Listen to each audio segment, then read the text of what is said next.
Hi hello. വീട്ടുജോലിയൊക്കെ കഴിഞ്ഞ് മടുപ്പ് തുടങ്ങി. മക്കളാണെങ്കിൽ അവരുടേതായ രീതിയിൽ എൻഗേജ്ഡും.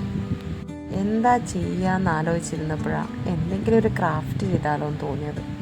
മൊത്തത്തിലൊന്ന് തപ്പി നോക്കിയപ്പോൾ ആകെ കൂടി കിട്ടിയത് ഫ്യൂസായൊരു ബൾബാണ്. അപ്പോൾ അതിൽ തന്നെ ചെയ്യാമെന്ന് കരുതി.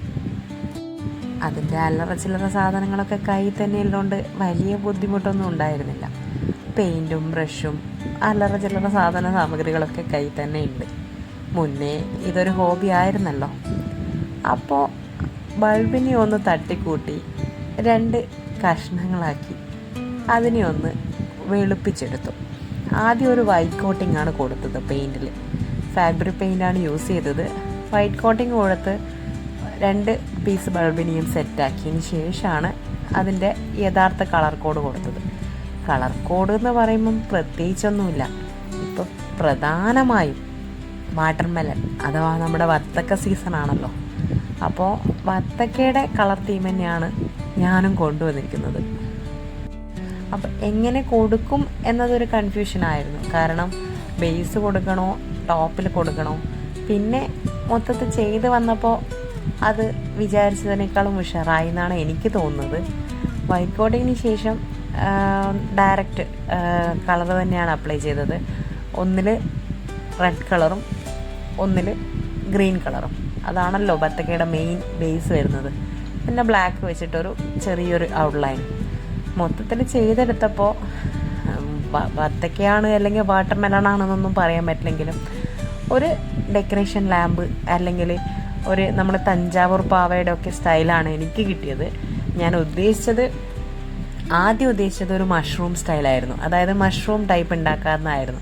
പക്ഷെ ചെയ്ത് വെച്ചപ്പോൾ ഞാൻ പോലും എന്താ പറയുക, അതിശയിക്കുന്ന മട്ടിൽ അതൊരു തഞ്ചാവൂർ പാവയുടെ സ്റ്റൈലായി വന്നു. കാരണം അതവിടെ സെറ്റ് ചെയ്ത് വെച്ചപ്പോൾ പെയിൻറ്റിങ്ങൊക്കെ കഴിഞ്ഞ് അതിനെ 2 പീസുകളും സെറ്റ് ചെയ്ത് വെച്ചപ്പോൾ നന്നായിട്ട് അതൊരു തഞ്ചാവൂർ പാവയുടെ സ്റ്റൈലിൽ ആടാൻ തുടങ്ങി. അപ്പോൾ എനിക്ക് അത് തന്നെ ആക്കിയാൽ എന്താ, അല്ലെങ്കിൽ മഷ്റൂം സ്റ്റൈലിൽ മാറ്റി പിടിച്ചിട്ട് അതൊരു മൂവിങ് ടൈപ്പിലുള്ള ഒന്നാക്കിയാൽ മതി എന്ന് തോന്നി. പിന്നെ അങ്ങനെ തന്നെ സെറ്റ് ചെയ്തു. മൊത്തത്തിലൊരു ആനച്ചന്തം അങ്ങനെ പറയാം. അതായിരിക്കും ബെറ്റർ. കാരണം വിചാരിച്ചതൊന്ന്, ചെയ്തത് മറ്റൊന്ന്, കിട്ടിയ റിസൾട്ട് അതിനേക്കാളും ബെറ്ററായ ഒന്ന്. അങ്ങനെയാണ് ഇവിടെ സംഭവിച്ചത്. കണ്ടു കഴിഞ്ഞാൽ നിങ്ങൾക്ക് ഇഷ്ടാവുമായിരിക്കും. പിന്നെ മക്കളും കട്ടക്ക് സപ്പോർട്ടായിട്ടുണ്ടായിരുന്നു. മൂത്ത ആളാണ് വീഡിയോ ഒക്കെ എടുത്ത് ഹെൽപ്പ് ചെയ്തത്. ചെറിയ ആൾ ഇടയ്ക്കിടയ്ക്ക് ഡിസ്റ്റർബ് ചെയ്യുന്നുണ്ടെങ്കിലും വലിയ ഡിസ്റ്റർബൻസ് ഒന്നും ഇല്ല കേട്ടോ. എല്ലാ കാര്യങ്ങളും ചെയ്യാനും മക്കൾ നല്ല കോപ്പറേറ്റീവാണ്. അതുകൊണ്ട് തന്നെ ക്രാഫ്റ്റ് ആയിക്കോട്ടെ, കുക്കിംഗ് ആയിക്കോട്ടെ, ഇവൺ എന്ത് കാര്യത്തിനും മക്കളുടെ സപ്പോർട്ട് വലിയൊരു ഹെൽപ്പാണ് എനിക്ക്.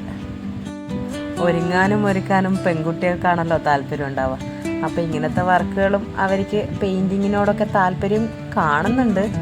തനിച്ച് ചെയ്യുന്നൊന്നും കാണുന്നില്ല. ഞാൻ ചെയ്യുമ്പം അത് ഇത് ചെയ്ത് പറയാനൊക്കെ ഇഷ്ടമാണ്.